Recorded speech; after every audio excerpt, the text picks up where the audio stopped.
the timing that I have available to me. So if you have any questions, leave them in the chat and I will answer them. But first of all, I just want to say thank you to everyone who contributed to me getting to 100,000 subscribers. I am so grateful and so honored that you will allow me to teach you how to sew. And I'm honored that you trust me enough to watch my tutorials.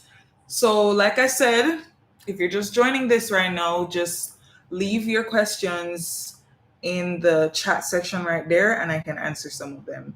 But there are a few that I often get asked, right? So, first of all, people often ask me why their needle keeps breaking. So, if your needle keeps breaking, chances are it's because you are not using the correct needle. So, you might be using a needle that is too small for your sewing project, or maybe your needle is dull. Maybe your sewing machine is not going along with the right timing. Perhaps it could be a case where you have installed a new foot on your sewing machine, and as a result, it jams on a part of the sewing machine that needed to be adjusted. So the other day, I was sewing something that I needed to put a zipper foot on my sewing machine for, and I completely forgot to change the needle position. So, if you have a Singer sewing machine, you can change the position of the needle from the middle to the left to the right, whichever one that works for you. So, whenever you're using a zipper foot, you have to put your needle so that it will be on the right side or the left side, depending on which side you are more comfortable with sewing on. Because what's going to happen is that if your needle comes down and it hits on the zipper foot, that is going to cause your needle to break. In addition to all of that, you want to make sure that your needle isn't bent, because if your needle is bent, it's definitely going to hit on something that it's not supposed to hit on. It's supposed to go right down into the needle hole that's going to stitch the fabric. If you look on your throat plate or that flat part of your sewing machine where you place your fabric, you will see a hole right there. That's where the needle goes down. So I recommend that before you even start sewing, that you lower your needle into the fabric, because that will make it so that you can see if there are any obstructions. And if you just ease the needle down into the fabric, that means that you're not going with the same force that you'd be going with if you just stepped on the foot pedal. So that's something to keep in mind. And it may seem so simple, but a lot of people don't really remember these steps. And I feel like no question is silly when it comes to sewing. So if you have any question and you think that it's dumb, I am imploring you right now to think again, because there are literally some very simple things in the sewing world that you can easily miss. So, for example, fabric is another one of them, right? You could end up making the mistake as a new sewist or sewer, whatever you identify as. By the way, if you're on this live and you're not hearing me well, comment in the chat or just tell me if you're hearing me well, because I want to make sure that my audio is good right now. But like I was saying, still, fabric affects a lot. And if you don't have the right type of fabric for your sewing project, you can easily end up with a sewing project that doesn't look very good. Thank you so much, Signature Stacks, for letting me know that you're hearing me well. So, some of the mistakes that I made when I just started sewing, one of them was definitely using the wrong fabrics. So imagine making a dress that you want to be very flowy, but at the same time have a little structure to it where you'd be able to get a certain flow to the fabric, right? If you use a fabric that is too lightweight, you won't be able to get that same flow. So I was making an umbrella dress or like a circle dress, and it flowed from like up here going down. But because I used a very thin fabric, it just dropped. So instead of kind of having like a flowy thing to it where it's a little bit stiff. It just fell down. So I had to learn the hard way that it's important to use the right type of fabric. And I would love to get into types of fabrics right now. So if you have like a specific thing that you want to make and you're not sure what fabric to use, leave that in the comments or leave that in the chats, and I'm going to talk about it and what fabric would be ideal for you. But separate and apart from that, I often get asked the question, how do I make sure that the tension on my sewing machine is correct? And that's an excellent question, because as simple as it seems, it's something that's actually really important. So tension is literally what it sounds like. So it's the tension that's on the thread and the tension that's on the needle, and how much of that you want to be applied when you're sewing. So if you're sewing lighter weight fabrics, you want to go for a lower tension, lower than 4 or 4 or less. If you're going for a heavier tension, meaning that you're sewing something that is thicker or more medium weight, then you want to go for 4 and up. That's my recommendation. And that's the recommendation overall in the sewing world. So if you're sewing fabrics like challis or chiffon or any of those lighter weight fabrics, then you want to go for a tension of between 1 and 3. And then if you're sewing anything like wool or matte linen or denim, then you can go for a higher tension, anything above 4. And you can always test on a piece of fabric before you actually stitch. In order to know if your tension is too low, you can look at the back of your fabric after you're done stitching to see if the threads lay flat or if they are coordinated. So if you notice that there's a space underneath your threads, or it looks loopy or it looks loose, then you know for sure that your tension is too low. If you want to fix that, then you can increase your tension.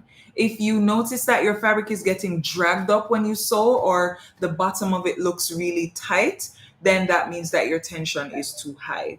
So on that note, you can adjust your tension by using the tension dial that's on the top of your sewing machine. I wish I could show it to you right now, but I'm just making this like a talking kind of YouTube live rather than a YouTube live where I demonstrate things. I have so many videos on this channel where I go through different things on the sewing machine or showing you how to do different things, so you can go check those videos out. But this is simply just a chat. And I would love if I could make this a more frequent thing, because I don't come live on YouTube very often, if at all. I probably only come live on YouTube like 4 times. So yeah, I need to fix that. I mean, I don't need to, but I want to. And for the people who are here right now, big up yourself and leave your questions in the comments if you have any questions. Let me know as well if you have any video recommendations, anything that you want me to create a video on in particular. So the last couple of videos I posted were a series of tutorials showing you how to make like a tiered dress for a baby, a nursing pillow for a baby that you can use to breastfeed. I'm actually using the nursing pillow right now, and I'm going to show you. So this is the nursing pillow. So if you happen to have a baby and you want to, have them in your lap while you're getting certain things done, this can be great. And you can wear this or put this on when you're putting your baby to sleep at night, or if you are putting them to nap in the day, like you want to have them on you. So like my baby likes contact naps. So for her to be able to nap on me in the day, that works for her a lot. So this nursing pillow has been coming in very handy for that reason. I've also released videos showing you how to make a mesh skirt to wear to the beach, a bikini to wear to the beach, since it's the summer now and we're gonna, be wearing those things. I just want to make it so that you can create the things that you're gonna need for this season to just be able to make something at any point in time, in any color that you want. And that's the freedom that comes with sewing your own clothes. What is a good beginner project? I'm so nervous about cutting fabrics and fraying. I completely get that. And I'm so happy that you asked this question because I've been thinking about it a lot lately. What are some good projects for beginners to work on? And I've done videos like those before, but I can quickly go over it right now. So I would recommend easy things such as drawstring bags. Drawstring bags are very, very easy to make. So I have a tutorial here on my channel for that. And if it's not on my channel, then you can find it on my Instagram page. My Instagram page is usually linked in my description. So drawstring bags are a good beginner project. Cushions and pillows are a great beginner project. In fact, I want to make myself some pillows today because I have a bunch of stuffing underneath this table that I need to put into some pillows because I need more pillows, right? But pillows are very easy to make. You just need two pieces of fabric and you stitch them together. You leave a little space where you can stuff it, but you have to turn it inside out first. And you stuff it, stitch that place, stitch that opening closed, and then you have a pillow or a cushion and you can make a cover for it, and you don't have to buy one at the store. So that's a great beginner project. Zipper pouches are great beginner sewing projects. All you have to do is just put in a zipper and stitch the three corners, and just like that, you're done. I do have tutorials for all three of these. I recommend pencil skirts as well. So if you want to learn how to make skirts, then you can go ahead and make yourself some skirts. A pencil skirt is pretty easy. You just need two pieces. You stitch at the sides and you put some elastic in the top. If you want to make it even simpler for yourself, it could just be one piece of fabric that you fold together, stitch at the sides, put an elastic in the top, and that's it right there. Another good one I would recommend is elastic waistband shorts. Those are very simple and easy to make, in my opinion. If you're determined enough, you can make yourself a pair of elastic waistband shorts. I have a pattern for that, so you can check that out as well. And I have sewing tutorials here on my channel that show you how to make elastic waistband shorts. Another recommendation for beginners, if you want to make yourself clothes, you can make tube tops.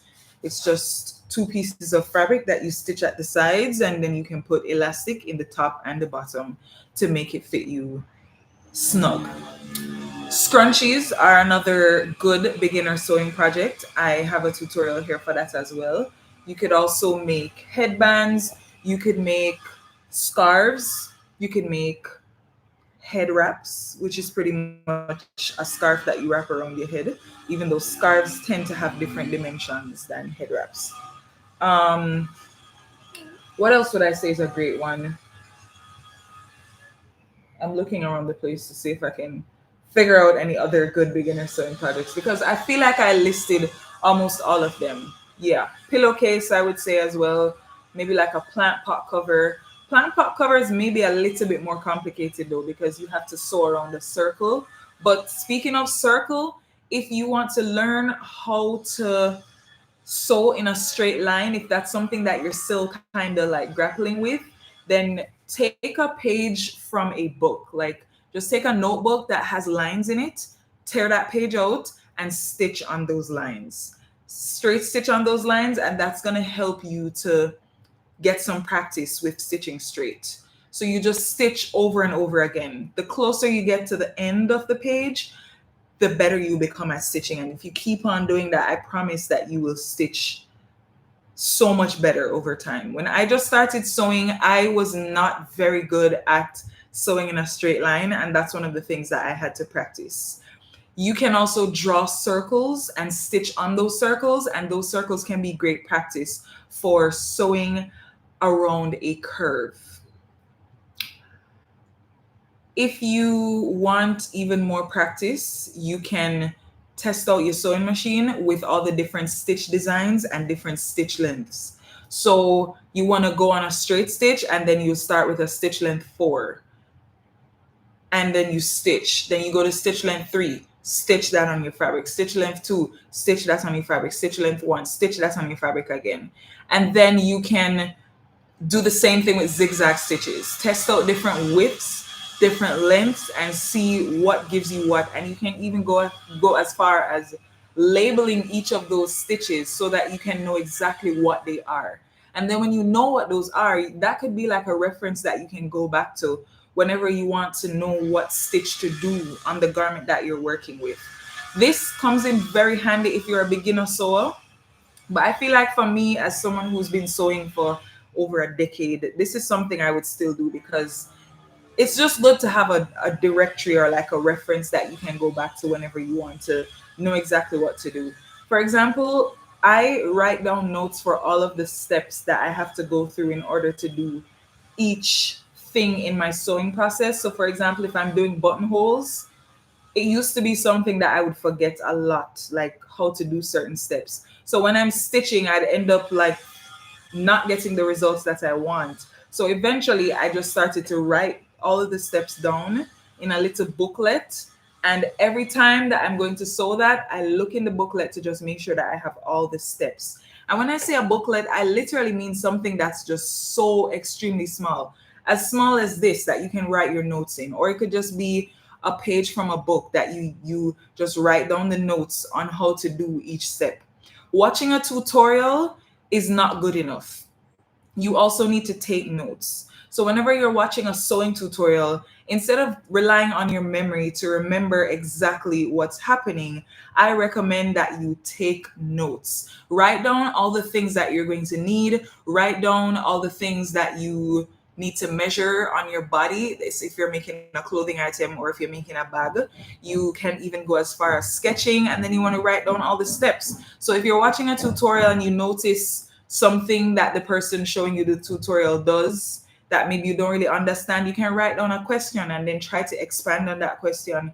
Try to see how much you can understand better what's happening there, or you can leave a comment on the person's message, or try to look it up further on YouTube, or even in Google. Just type in the question that you have and you will find solutions, or you will be able to get a better understanding of how to sew that. And then you take the notes. And then when you take those notes, every time that you're going to sew that thing, you will have those notes. I love taking notes because when I take notes, I am able to refer back to those notes. But speaking of notes, though, I want to show you something that I came up with. So I have a sewing planner here. I created this so that you would be able to plan your sewing projects. So this right here, it's a sewing planner. So I designed this and I put this on my Etsy shop. It's also on my Patreon. I'm currently using it on my iPad because I feel like it's so much easier than printing it out, but I've also made it possible for you to print it out. So if you would like a place where you can put all of your information, all of your sewing information, all of your things that you have learned, all the projects that you want to work on, this is a great solution for you. This is something that you can keep everything in as it relates to sewing. I want to show you also that you can click on the different months. I haven't put any years in them, so it's undated basically, which means that you can go ahead and so it has different months. And if you happen to have an iPad, you can use this on your iPad. So since it doesn't have a date or any dates in it, you can always utilize this year after year. And when you have one of these, you can write down your notes. So if you are working on a sewing project and you find that you end up in a position where you don't know how to do a specific thing, or you messed up on a certain thing, you can take notes in this planner, and then you can have a reference as to what information that you need to sharpen up on the next time you're going to make this item. You can even take pictures of the things that you're sewing and you can put them in the sewing planner. And that helps a lot for keeping track of your progress. I used to have so many pages of notes that I've taken for how to sew different things when I was learning how to sew from tailors and seamstresses. And I don't really have those anymore because I'm either very good at them or I've put the information in the form of a sewing tutorial. So I can just go on the internet and watch one of my own sewing tutorials. So definitely take some notes. But based on what you've heard me say a while ago, I want to mention as well that you can take some time, spend some time with experienced people who sew. So if you know that there's a tailor or a seamstress that lives in your area, Ask them if you could sit in on a few of their sewing sessions. Ask them if you could learn a few things from them. Ask them if they can give you some of their best tips. So many experienced people are very ready and willing to share their knowledge with you, unless they're the type of person who needs you to pay for it, which it's completely okay if somebody wants you to pay for their time and energy, because time is indeed precious. But if you could find someone that's willing to help you on your sewing journey, like for example, if I had like a family member right now who wants to learn how to sew, that's willing to come over and watch me sew, I would gladly teach them how to sew, because I feel like sewing is a priceless skill that we should all possess, men and women, in today's day and age, because sewing is a timeless skill that needs to be passed down through generations. So if the sewing ends with the generation above us or the generation above that, then less and less people are going to be sewing. So this new community of people that you are seeing who sew their own clothes, who sew different things, who post videos on Instagram and TikTok and YouTube, we're the new generation of seamstresses and tailors.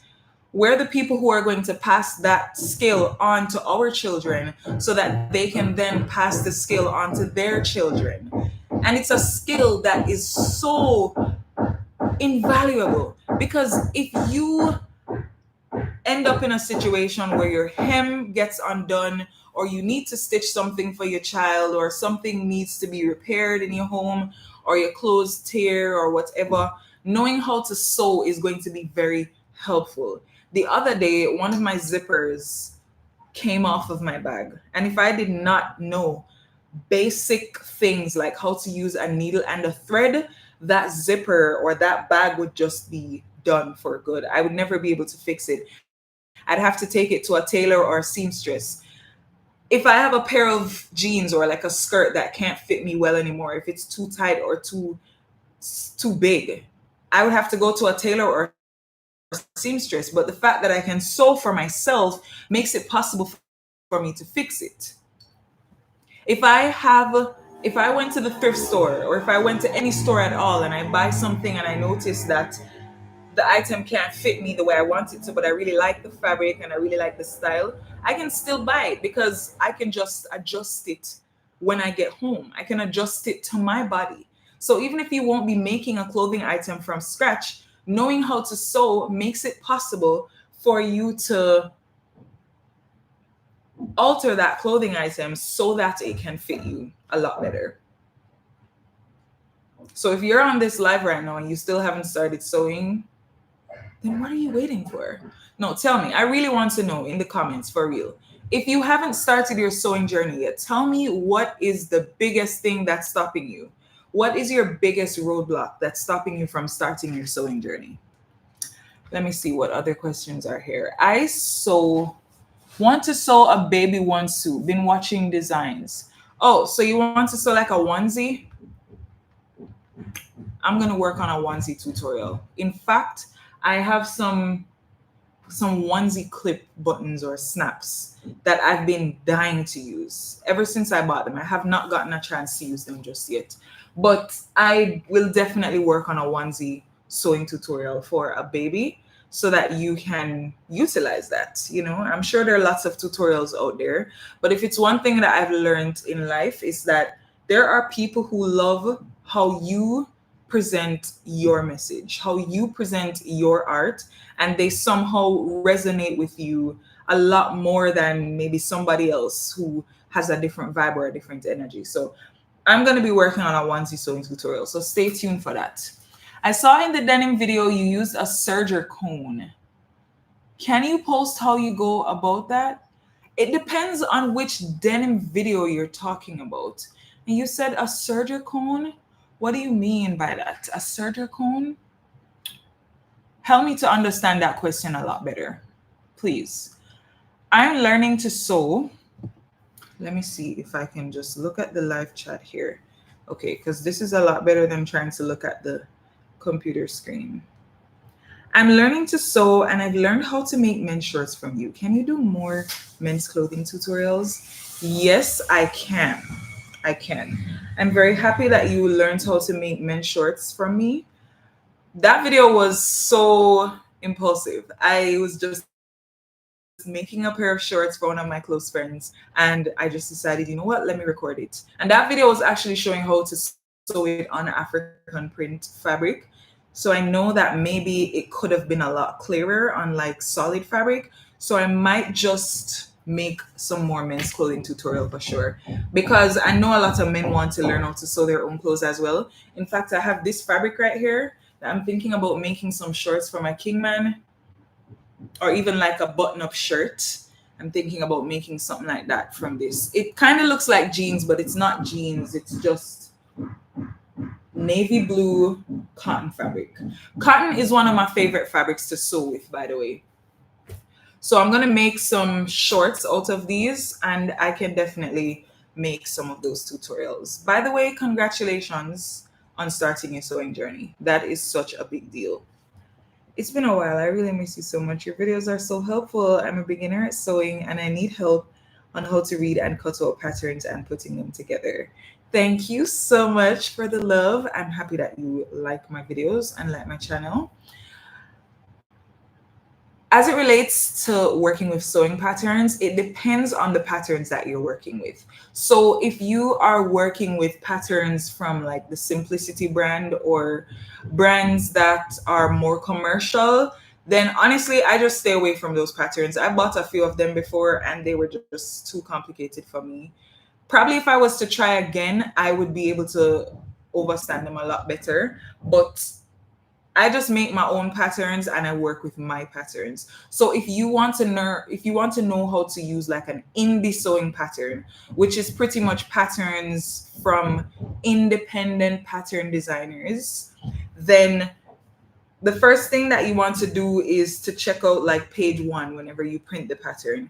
They tend to have instructions. On my patterns in particular, there are instructions on how to use them, how to put them together, and there are usually triangles that you can match up or diamonds that you can match up on the different patterns, and the pages are usually numbered. So you will look at the numbers for the pages. And something I recently started doing with my patterns is making them, I label them by rows. So if I have the first row here, that would be like row A. Then you have row B, then you have row C. And then I number them based on the columns. So you have 1, 2, 3, 4, 5, 1, 2, 3, 4, 5. So you have A1, A2, A3, A4, B1, B2, B3, B4. So what you'll do is that you will look at those numbers and you will know that, okay, this is the first row because these are all A. This is the second row because these are all B. And this is the third row because these are all C. So you will look at those numbers.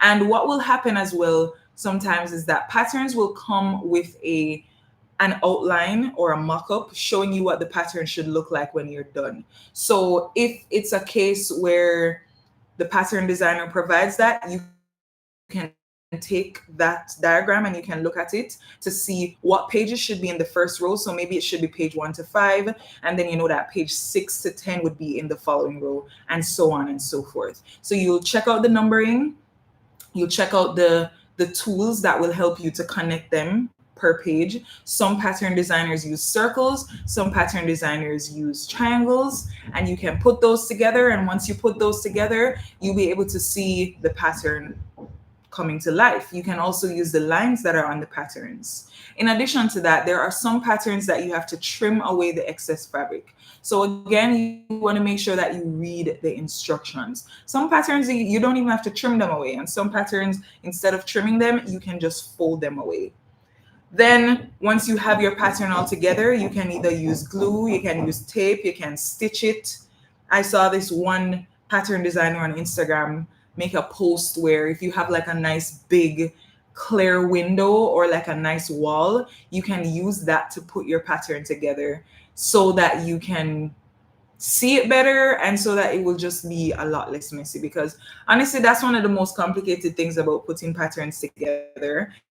And the way I look at it is that once you have put your pattern together once, as long as you do it well enough, you don't have to do it again. And to save yourself from having to do it for different sizes, let's say you have a pattern and you want to get size large and size small from that pattern.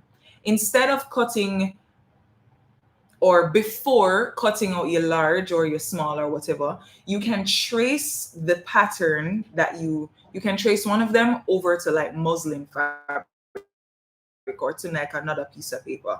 You just put the paper on a pattern source with the pattern itself, and then you put the paper on a light source with the pattern, and you use a pencil or a pen to just trace around the lines. And once you do that, you're going to be able to use that as a separate pattern and cut that out without touching the pattern that you have put together. And that could be your master pattern. And then you can cut out the size out of that. Let's say, for example, you want to make like baby clothes in small, medium, and large.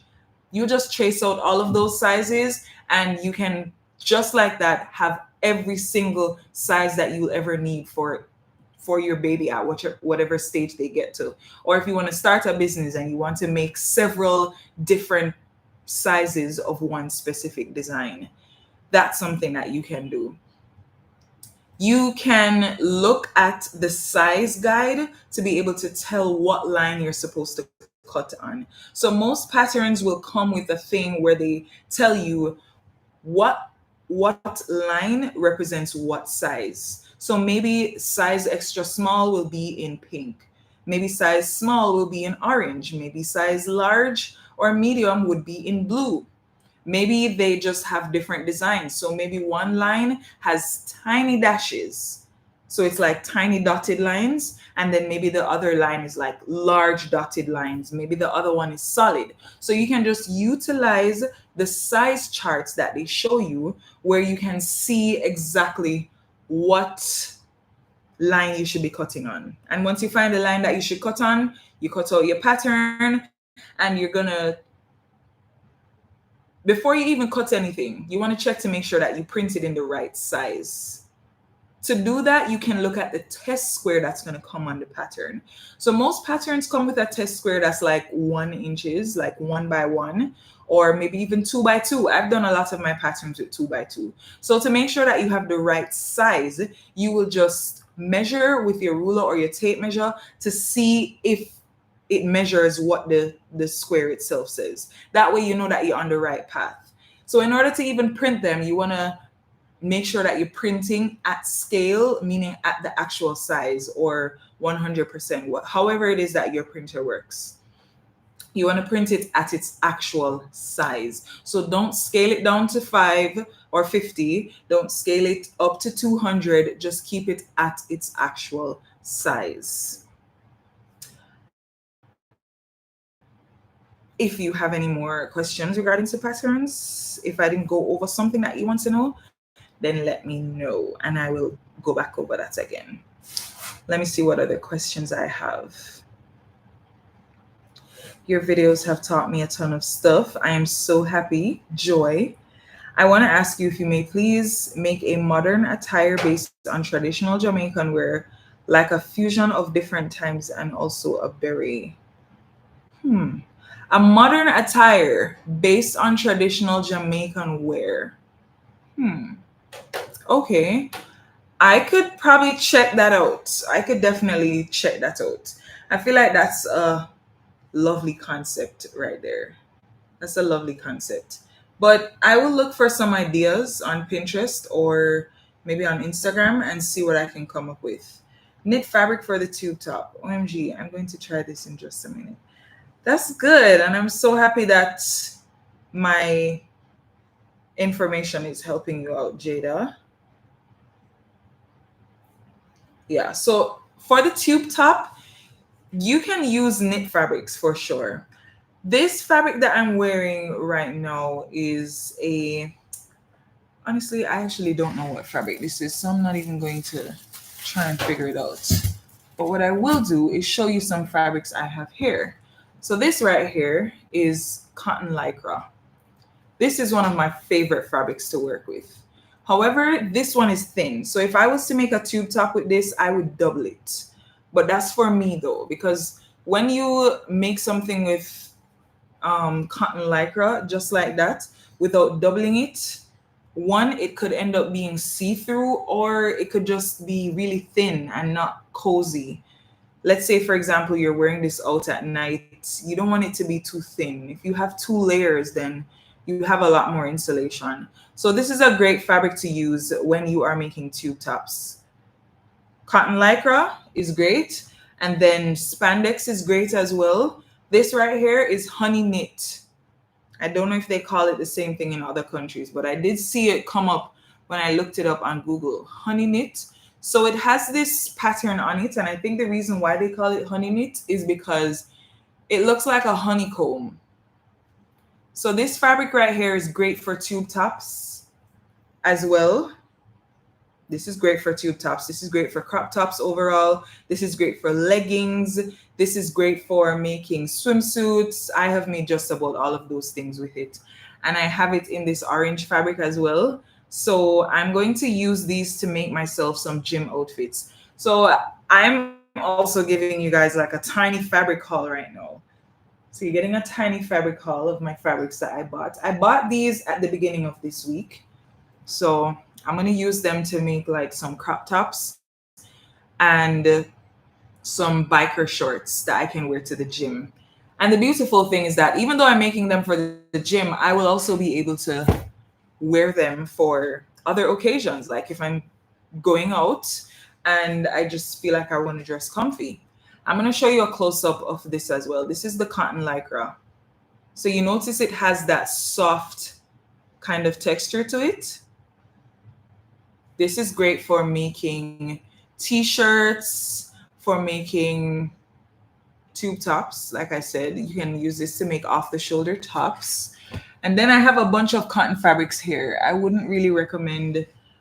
Actually, you can use cotton fabrics to make tube tops as well. It's just that you have to use elastics, or elastic, I should say. Anyway, I have a tutorial here that you can use to make yourself some tube tops as well. In that tutorial, I use stretch velvet fabric. I love stretch velvet. Stretch velvet can, first of all, it really hugs your body because of how thick it is. You can't see through it because of how thick it is. And the fact that it's so thick makes it warm at the same time. And even though it's thick, it's not hard to sew. I also want to mention that if you are sewing stretchy fabrics, especially as a beginner, don't make the mistake of using a needle that is not compatible with stretchy fabrics. So when you are sewing stretchy fabrics, you want to go for needles like stretch needles, ballpoint needles, and you want to go for sizes 14, 12, 11, anything 14 or lower, because that's going to work a lot better with your fabric. If you are using a big needle on stretchy fabrics, then you're going to end up with skipped stitches. And a lot of times people get frustrated by skipped stitches and don't know why their sewing machine is doing that. But it's because you're not using the right needle. Get what I'm saying? So you want to get some stretch needles or some ballpoint needles.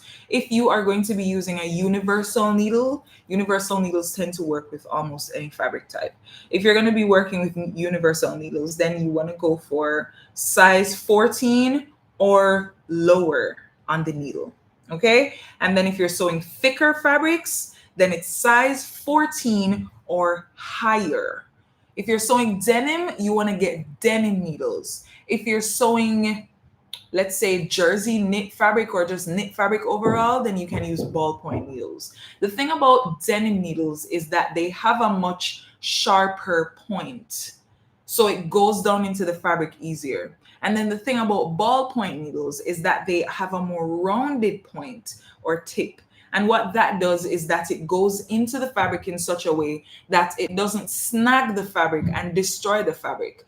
It also maintains the integrity of the knit, because knit fabrics are woven. If you look at a knit fabric, you will notice that it's a bunch of fibers that are loosely woven together, some of them. And then if you look at other fabrics, you will notice that they are very, very tightly woven. So look into your needle type if you are constantly getting skip stitches from sewing stretchy fabrics. Let me see now. I got my niece wanting to sew now too. She's a beginner, and I also had to subscribe to your channel. I'm so happy that you're here. I'm happy that you chose to subscribe to join this family. Thank you so much. Thank you for helping me to get to 100,000 subscribers, because every single subscriber adds to my subscriber count and makes it so that I can get to 100,000. So I'm really grateful. I got my silver play button, I would like to say 2 weeks ago. And it just feels so surreal to me, because when I started this journey, I started it with the intention of just sharing my sewing knowledge. I saw having 100,000 subscribers as a very, very distant thing. Not like it's impossible. Of course, 100,000 is very much possible. But at that point in time, my main aim was just, I mean, of course, to get monetized and to help people to learn how to sew. I was making videos from before I was even monetized. YouTube is a long game. It's a long journey that you have to commit yourself to. You have to commit yourself to. So I guess that's a little bit of inspiration for anybody on this live that may be wanting to start their YouTube journey. So Jada is saying, I want to make my own clothes so that I can make sure that they are sourced ethically. I love that you said that. I love that you said that, because you really don't know where the things that you wear are coming from. If you make your own clothes, you can know exactly how it's made. You can know where the fabric comes from, and you can make sure that you are leaving as small a carbon footprint as possible. I can't remember the last time I threw away a clothing item. I can't remember the last time I bought something that I didn't want. In fact, I can't remember the last time I bought something. And whenever I buy clothes, it's always from a thrift store. If it's not from a thrift store, then it's on sale. Like this top that I'm wearing right now, it was once a dress. I bought it from Macy's on a sale, and that's the only reason why I bought it, because it was on sale. So I recently turned it into a top and a skirt because I just didn't like how the dress looked, and I bet that's why it was on sale. So I cut it into two parts. So now I have this top, and then I have like a pencil skirt. So I recommend that if you have an item of clothing that you don't like, instead of throwing it away, you could either give it to someone or turn it into something new. That's what we call upcycling or revamping. When you do that, you are being so much kinder to the earth, because if you throw it away, it's going to end up in landfills, and clothes don't really break down, especially based on the type of fabric. And that's another good reason to make your own clothes, because then you can wear more natural fabrics. You can go for the fabrics that are going to be gentler on your skin, that you're not going to be exposed to like a bunch of microfibers and like microplastics and them kind of thing there with like plastic fabrics. Honestly, if I could stop wearing spandex, I probably would. But there are certain fabrics that I don't buy. I don't buy interlock fabric. I don't buy polyester type fabric. Those fabrics that tend to have like an odor when you're wearing them for an extended period of time. I think everybody has or has had at least one of those garments in their closet that has this off smell whenever you've been wearing it for an extended period of time. And that's because the material isn't natural. So more natural materials are things like linen, cotton, wool, silk, satin. Those are more natural. And I have a whole stock. I have a whole stock right here, or a whole stack, I should say, of cotton fabrics that I got at the fabric store earlier this week. So whenever I go to the fabric store and I see these cotton fabrics, I always try to buy them, because even if I'm not using them right now, just having them is very helpful for me. Because if I get up today and I decide, hey, I want to make myself a skirt or a dress, but I don't have the fabric, I can't make it. I can't make it. So I just always try to make sure I have the fabrics that I need whenever I see them. And I honestly go fabric shopping like every 2 to 3 months. I try my best not to over consume on fabric as well. I feel like this trend now where people are realizing that overconsumption is a thing, it's also a thing in the sewing world where sometimes you are buying all this fabric that you don't need, sometimes fabrics that you're never even going to use. So you can even do like fabric swaps. Instead of throwing your fabric away, you just do fabric swaps or use your fabric to make things in your house that, like for example, plant pot covers or curtains or pot holders or bookmarks. Those are other good beginner sewing projects. Pot holders, bookmarks, you can use bookmarkers or make bookmarkers, I should say. You can even make coasters. Those are very easy. Very, very easy to make. This is another one of the cotton fabrics that I bought. So if you notice, I have a lot of solid cottons, and I started to do that because I'm building up a capsule wardrobe right now. I'm building up a me-made capsule wardrobe. And when I say that, I mean I'm building up a collection of fabrics that, or I'm building up a collection of designs or clothing items that I can wear with almost anything. So I'm gonna make myself a nice white button-up shirt, a nice black button-up shirt too, and then like some peplum tops, some crop tops, and those kind of things out of these solid colors that I can wear with lots of things. I find that one of the biggest reasons why people will throw away a lot of the clothes that they have is because they have clothes that they don't really like. And as a result, or as a result, those clothings end up in places that they're not supposed to be. Sometimes even in like water life animal, is that even a thing? Animals that live in the ocean sometimes end up eating these things. Animals that live on land sometimes end up eating these things because they don't even know what it is, or maybe them just a swim or go about them business, and they end up swallowing fabrics that end up in the ocean or clothes that end up in the ocean. And yes, marine life, whether it be a turtle or a fish or just any form of animal at all we live in the ocean or in the river, them kind of things. Like we really have to be so conscious of how we are living in this world because we're not the only ones who live here. You get what I'm saying? There are also animals that have to use this earth, and we have to think about how they are going to be impacted by our actions. So I'm a big advocate for slow fashion, and I'm a big advocate for recycling, reusing, upcycling, and revamping because that's a lot kinder to the earth. So another thing that is holding you back here from sewing is perfectionism. And I get it. I feel like perfectionism holds people back in so many areas of life. And this is pretty much where you want something to be perfect. And if it's not perfect, you're just not going to do it. I get that completely. I've been there before. And I'm a big advocate of starting ugly. I'm a big advocate of starting ugly. So even if you don't know how to make something, you can try to make it same way. And then if it don't turn out the way you want it to turn out, you just try to make it again. And you try to make it over and over and over and over and over again until eventually you become so good at it that all those mistakes that you made became your teacher. They helped you to learn what to do next time. I've made so many mistakes in my sewing journey, and all of that led me to being the pro that I am today.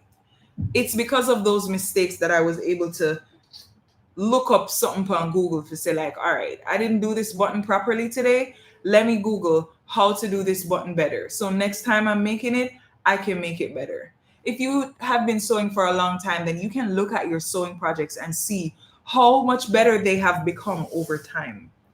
So remind yourself that done is better than perfect. If you always remember that done is better than perfect, you will just take action instead of wanting something to turn out perfectly.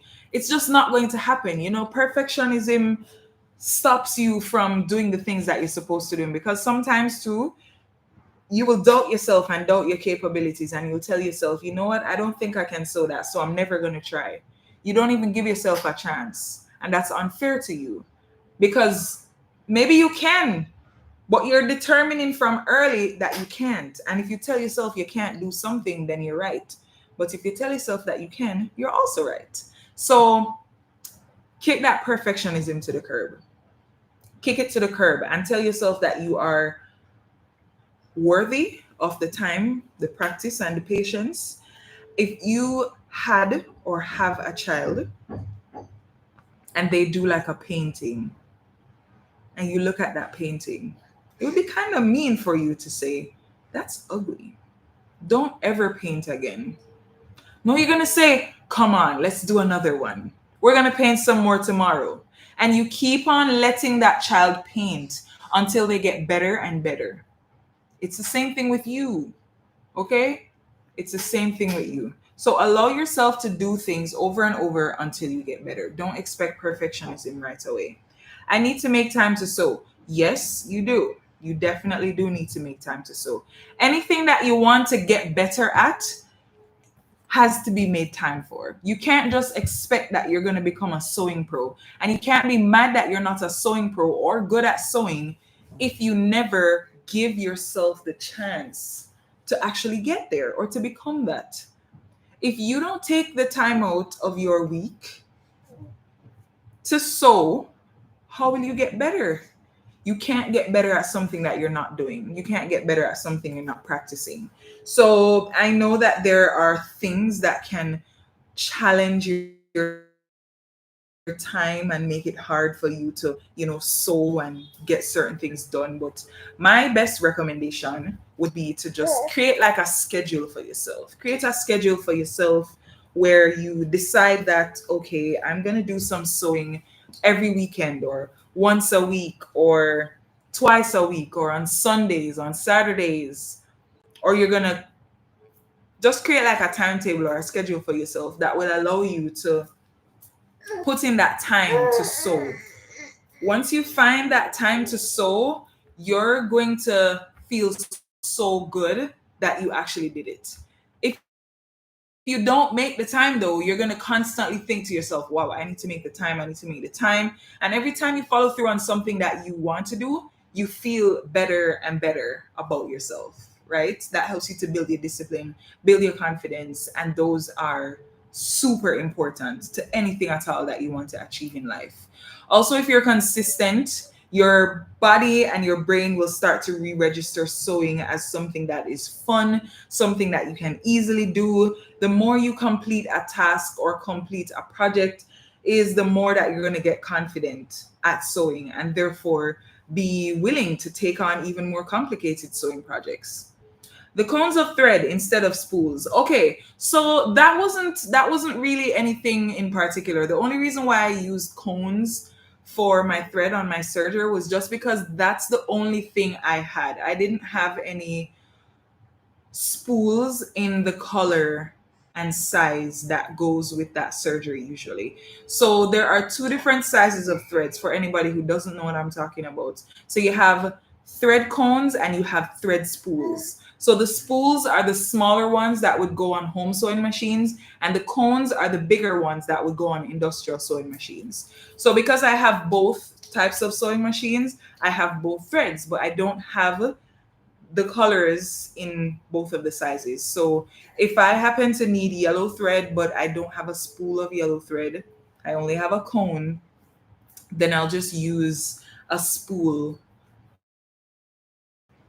instead of a cone or vice versa.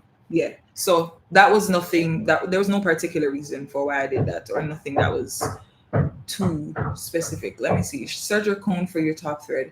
In last videos where you upcycle jeans to make a bag.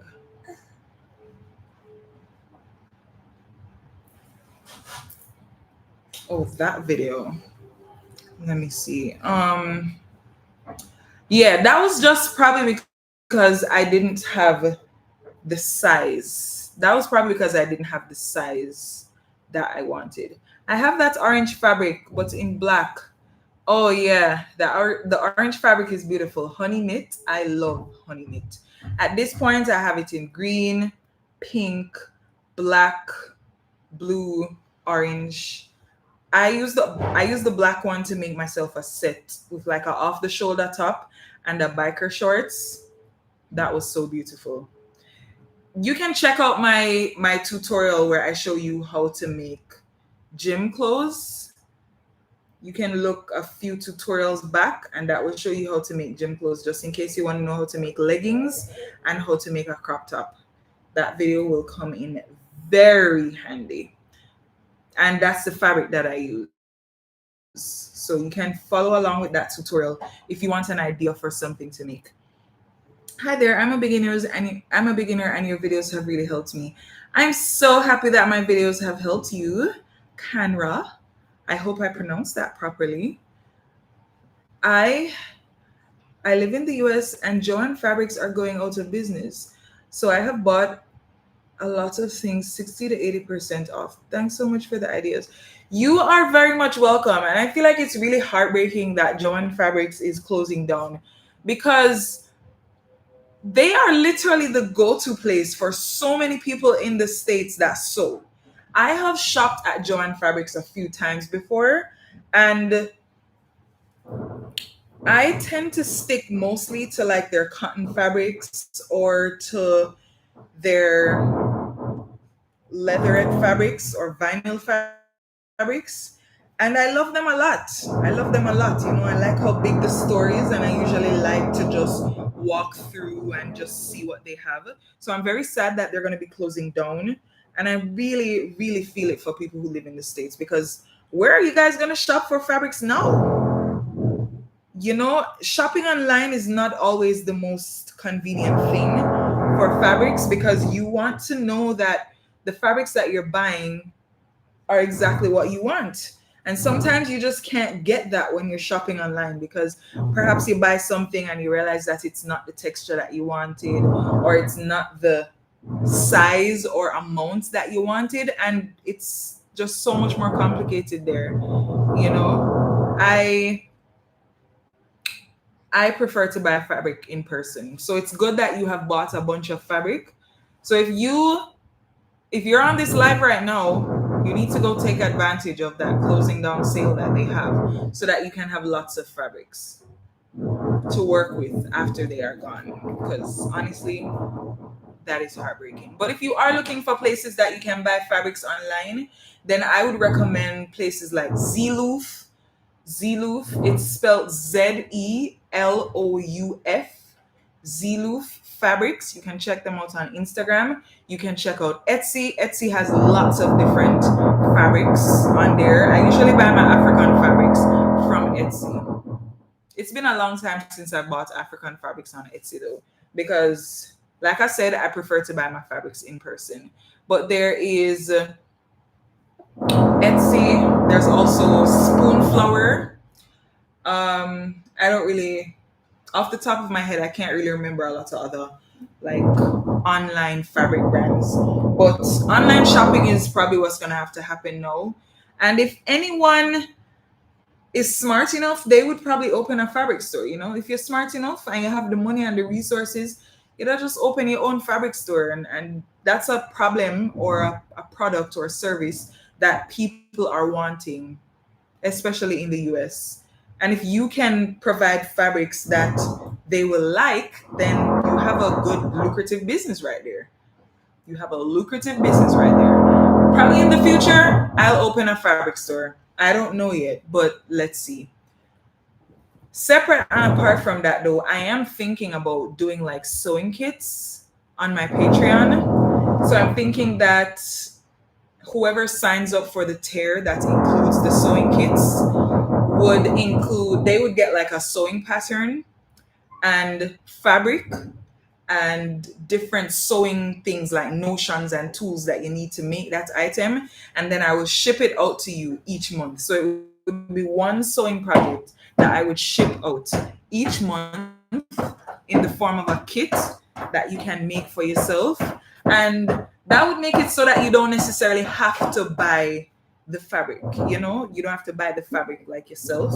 But I'm not sure yet. So it's just an idea right now that's in the pipeline. I might do some asking around on my Patreon for the people who are there right now to see if that's something that they would want. But if you are looking for a sewing community where you can get, you know, exclusive sewing content, you can check out my Patreon. My Patreon is patreon.com/sewquaint. On there, every time I release a new sewing pattern, I post it there. So if you don't want to buy it on Etsy, then you just get a subscription there, join me, and every single month you will get loads of new sewing patterns. In addition to that, I post like my work in progress pictures, I post behind the scenes pictures of things that I'm working on, I post exclusive sewing tutorials from time to time, and you can also ask me questions there directly as well and help me to decide on the next sewing tutorial. It's going to be so much harder for me to source good fabrics where I am. I know, Jada. I know. I really hope that somebody comes with a good a good fabric store. Oh, Mood Fabrics is also a good fabric store. Then there are lots of fabric stores in New York that you can find in the fashion district. And they, honestly, in comparison to fabrics in Jamaica, they are very costly.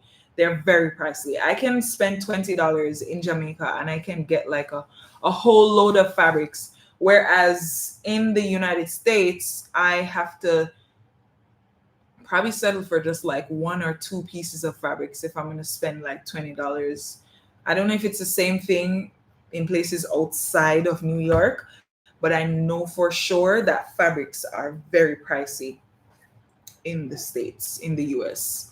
So if you ever visit Jamaica, then do some fabric shopping. Add fabric shopping to your itinerary so that you can get some fabrics and go back home with them, because fabrics in Jamaica are very affordable. Very. Thoughts on stretch rayon? You know, honestly, I don't really like rayon fabric because I feel like it's too thin and it also only stretches one way unless I'm mixing it up with another type of rayon fabric. Let me see something. I'm gonna look up rayon fabric right here. Rayon fabric. Actually, I'm gonna say, does rayon fabric stretch both ways? Because when you're making things that are supposed to be stretchy, it's good to work with fabrics that stretch both ways. So it's saying, yes, rayon fabric can stretch in two directions, offering a degree of two-way stretching. However, the amount of stretch can vary depending on factors like the weave, the specific type of rayon, crepe, or chalice, and whether the fabric is new or broken in. So rayon fabric comes in a lot of different forms based on what I'm seeing here. So you have stretch rayon, you have crepe, you have chalice, and I like sewing with chalice fabric because it's so breathable. It's great for making skirts, it's great for making elastic waistband shorts, and it's great for making things like kimonos and joggers. Let me see. I'm gonna look up stretchy rayon. I want to see what stretchy rayon looks like. I'm pretty sure I took up some stretchy rayon when I went into the fabric store earlier this week and I put it back. I wanted to use it to make a onesie for my daughter, but I feel like I'm gonna make her something with the cotton fabric instead of the rayon fabric. Let me see. Oh, so this is rayon. Rayon looks a lot like the fabric that you'd use to make t-shirts. So you can use rayon to make t-shirts and you can use it to make crop tops, off the shoulder tops. But I recommend that you make it double layered. So instead of just using one layer, I recommend using two layers just to make it more structured. I find that that works best for me. That's just me. So, what if I don't have a sewing machine? What do you recommend? I should get, what do you recommend I should do to get my sewing journey started? Do I have to have a sewing machine to start? Very good question. You don't have to have a sewing machine to start your sewing journey, but that's where it gets really serious. If you do get a sewing machine, that's where you can finally start to sew certain things, right? So there are some things that you don't need a sewing machine to sew. You can sew a cushion without a sewing machine. You can sew a drawstring pouch without a sewing machine. There are lots of things that you can sew without a sewing machine, in fact. It just depends on how determined you are and how much time you have and how thick the fabric is. If you're sewing like thinner fabrics, then I would say go ahead and use needle and thread. But if you're sewing like stretchy fabrics, then needle and thread might not necessarily work unless you're using stretch thread, because when you are sewing stretchy fabrics, you do want to either use a zigzag stitch or use thread stretchy thread, or use a double needle, twin needle I should say, or you want to slightly tug on your fabric to stretch it when you're stitching with regular thread. So I would say get a sewing machine if you want to take your sewing journey seriously, but you can start before that. You can get books and start reading them. You can start drafting patterns. You can get yourself a dress form and use that to make patterns. You can go to the library and use their sewing machine. I heard that there are some libraries in the US that have sewing machines that you can use. There are also sewing centers, places that have sewing machines that you can probably use. Just like an internet cafe allows you to use their computer, you can probably find a few of those for sewing spaces. You can also go to sewing classes so that before you buy your own sewing machine, you can go test out a sewing machine to see if you like it or not, or to see if sewing is for you before you actually commit to buying a sewing machine. So that's my answer for that question. But the sewing machine that I would recommend to start with, I would say start with a Singer sewing machine. And I'm definitely biased when it comes to sewing machines. My first sewing machine was a Brother sewing machine, but it was just too complex for me. Well, maybe it's because I was a beginner and I had no idea what I was doing. I literally just bought a sewing machine one day and I used the manual to learn how to use it. So there's that. But Singer sewing machines are really great for learning how to sew because they're very simple, they're very easy to use, and they're very beginner friendly. So I have a Singer 4423, and I also have the Singer M1500 and the Singer M2400. Those are white Singer sewing machines, but the Singer heavy duties are gray, and they even have them in pink, they have them in blue, they have them in black, which is very cute in my opinion. The reason why I say to get a Singer heavy duty is because it can sew heavier fabrics. It can sew denim fabrics. That's what I used in my last sewing tutorial, where I showed you guys how to sew the denim backpack using the jeans pants. I feel like if I was using like a different type of sewing machine, it would have probably given me like a few problems. But the heavy duty is great for sewing heavier fabrics. So even though when you're a beginner, you're going to be sewing, lighter fabrics, when you get more advanced, you're going to want to sew heavier things. So in that case, it's good to utilize that machine at the levels that you're able to. So first you use it for lighter things, then you graduate to more advanced things, and it will be able to handle those advanced things. But if you're going to be doing like a business, or you're going to be sewing heavier items like bags and leather kind of things, or leather, then you definitely want to go for an industrial sewing machine. I would recommend that to start your sewing journey, go into the fabric store. Go into the fabric store and get excited about the fabrics. And before you even go into the fabric store, go on Pinterest and look up things that you like wearing.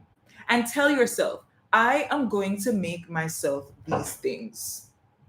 Take a picture of them, go into the fabric store and ask whoever works there to tell you what fabrics you need. or you can ask somebody that you know is good at sewing, right? Or you'll just watch some videos about what fabrics to buy for different projects. And when you do that, you're going to know exactly what to ask for when you go into the into the fabric store. So you buy the fabrics that you need for those and you get really excited. So if you love pink, buy lots of pink fabrics. If you love purple, buy lots of purple fabrics. Buy things that make you excited and get all the sewing tools that you're going to need. I have a video on here where I tell you what tools you need to start your sewing journey. So check out that video. And you're going to buy all those things for yourself, buy some fabric, get that sewing machine or do a sewing class or borrow somebody's sewing machine or ask for a sewing machine as a gift. Whether it's a Christmas gift or a birthday gift or a Valentine's Day gift or a Mother's Day gift or just any form of gift at all. Ask for a sewing machine as a gift if you can't get yourself one. And then watch sewing tutorials. Watch lots of sewing tutorials. In fact, you can watch the sewing tutorials before you even go and get the sewing machine. If you know the type of person you are, let's say that you're good with your hands, you can easily be able to tell if, for example, a skirt is something you'll be able to sew easily based on what you're seeing in the sewing tutorial. And when you make up your mind as to whether or not it's something that you can do, you'll be that much more excited to just go ahead and get the fabric. Or if it's something you're excited to wear, or you just look on your favorite website for like fashion things that you like to wear, but maybe you don't really want to spend that money on it, and just get excited. Get excited about the different things that you can make, and that's going to be your encouragement to actually start sewing. Anyway, guys, I'm going to be going soon because my daughter is getting restless. So I'm just going to answer the last few questions. At what point do you recommend buying a serger? How necessary is it as a beginner? I feel like you can get a serger right away. The reason why I say that you can get a serger right away is because sergers help your sewing to look better. Not only that, but if you have a serger, you can create things that look a lot more professional, that look less homemade. The purpose of a serger is to finish your raw edges. So if you have a serger, as a beginner, when you're watching those tutorials from the more advanced sewists, or the people who are showing you how to sew certain things, when they say sew something with your serger or finish the raw edge with your serger, you don't want to feel left out. You want to know that you have all the tools that you need, and through having those tools, you can go ahead and utilize them without feeling like you're not prepared. You can have all the tools that you need, right? So it's like being in a class and you don't have the textbook for the class.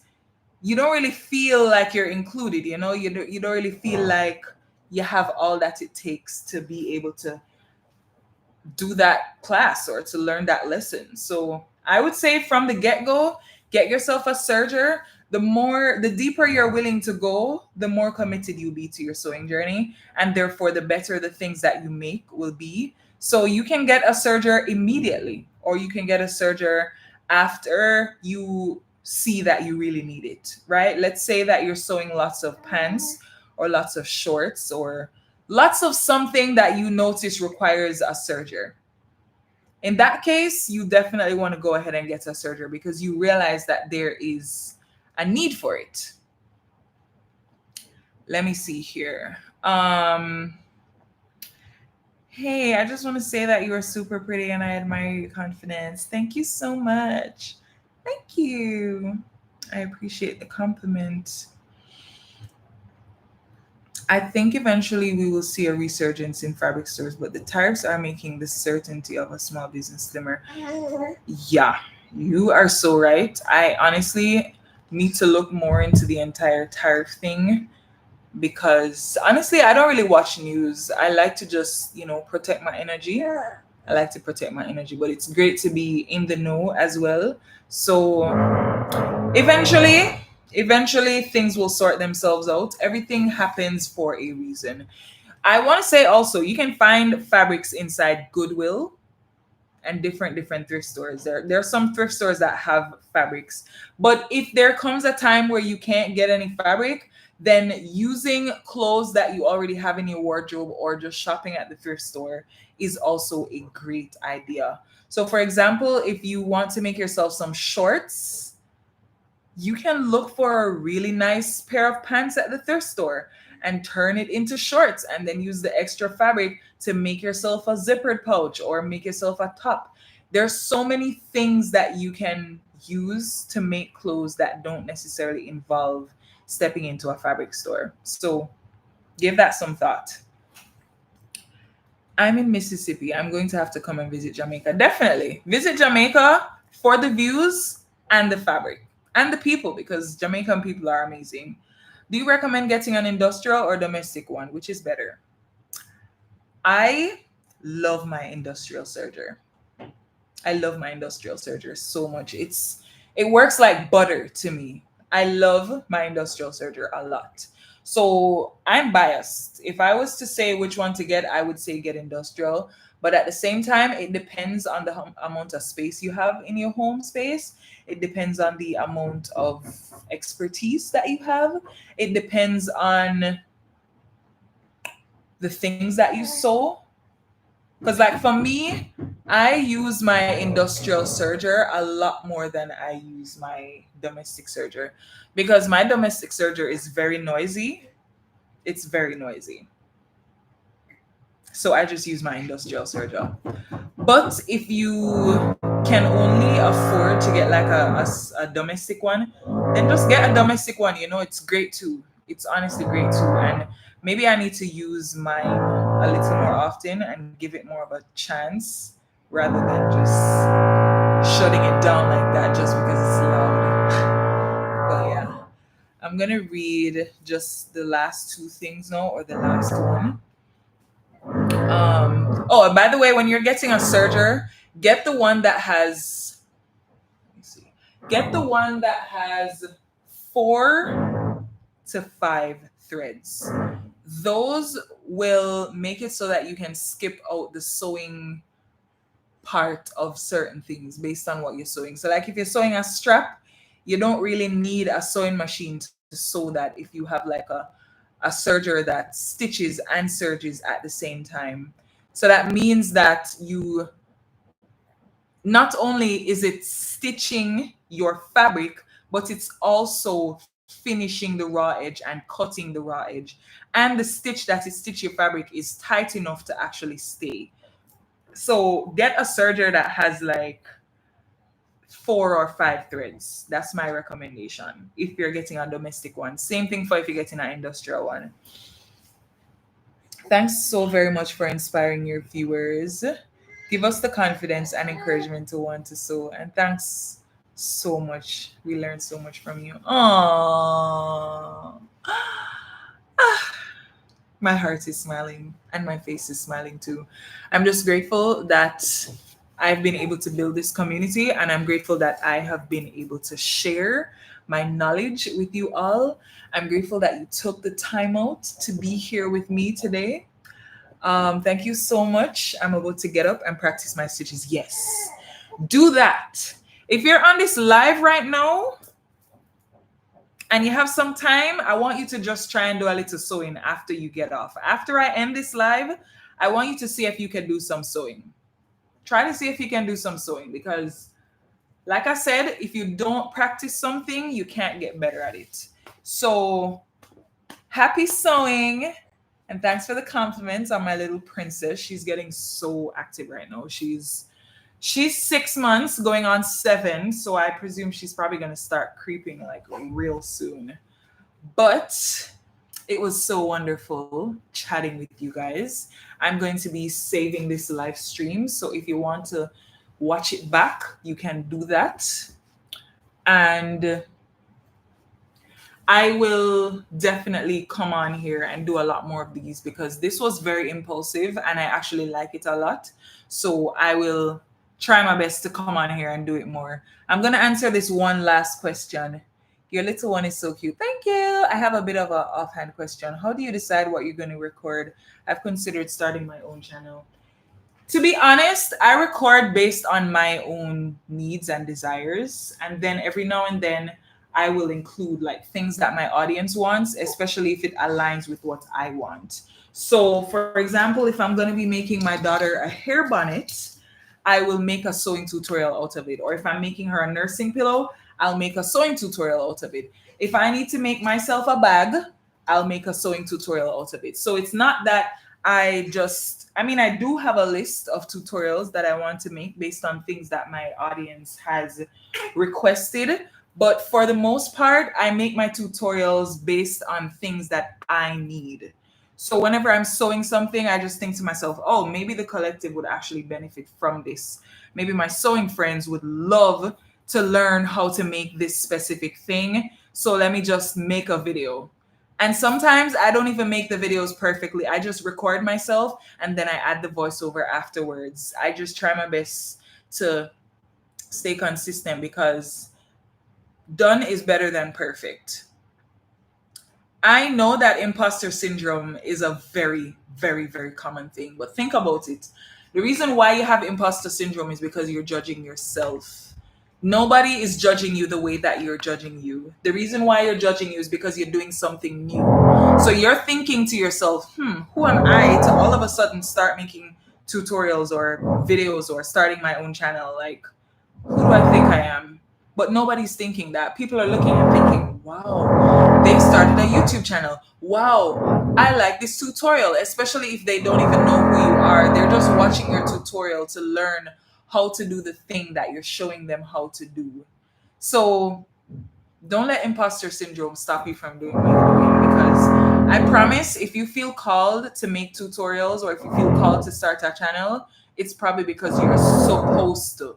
You are supposed to. There is something in you that the world needs, and that's why you are getting this calling right now. That's why you are feeling that itch to actually start a channel. So go ahead and start a channel. You may never know. You may never know how it will change your life. I promise it will. But anyway, toodles, my sewing friends. I will see you on the next live. Look out for a sewing tutorial perhaps this Sunday, like always, and check out my previous sewing tutorials and playlists. Subscribe if you are new watching this live. And if you aren't, just give this video a thumbs up and comment your questions. And thank you so much for being here. Peace.